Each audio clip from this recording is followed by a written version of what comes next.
It is 1969, and humanity is attempting to cross a gap of 400,000 kilometers. To reach the moon, a spacecraft has to coast through days of pitch-black emptiness. Out here, there is no backup. The crew is enclosed in a fragile piece of metal suspended entirely on its own. Sitting inside that tiny craft, carrying the immense physical and mental burden of the mission, is Neil Armstrong.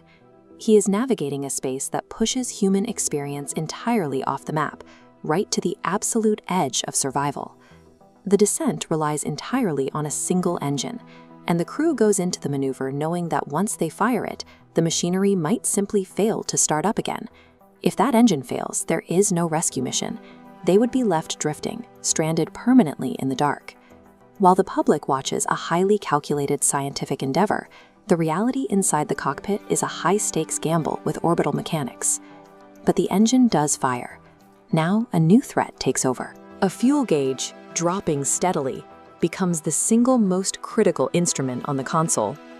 Armstrong's survival, and his ability to return to Earth, now hinges entirely on the plumbing of that single thruster.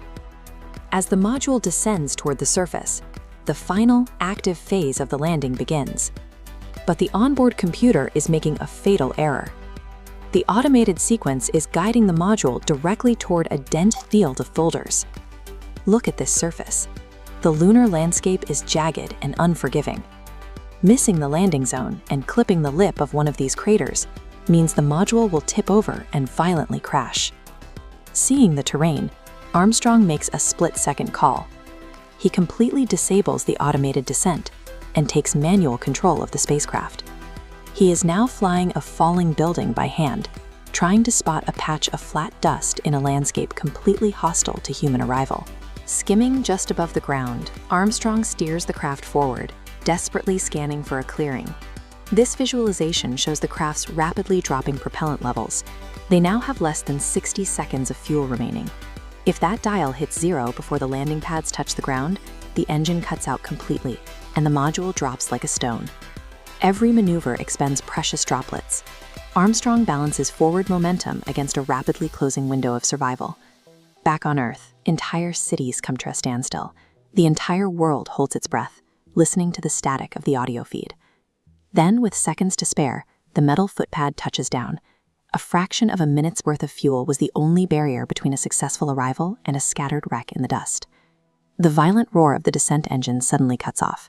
The vibration stops, and the kicked-up dust settles softly back to the ground.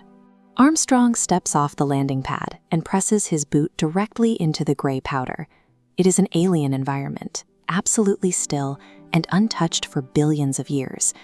Because they survived that frantic 60-second sprint, humanity successfully placed its physical mark on another world. That panicked final minute of flight resulted in this: a footprint that will sit right here, perfectly preserved for millions of years. The moon has no atmosphere, no wind to blow the dust, and no rain to wash it away. It was the ultimate leap for mankind, requiring thousands of engineers to build the hardware and a pilot who refused to fail when the automation fell short.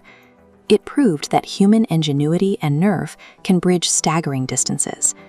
Out here in the dark, 60 seconds of fuel and absolute focus secured a legacy that will outlast our own civilization.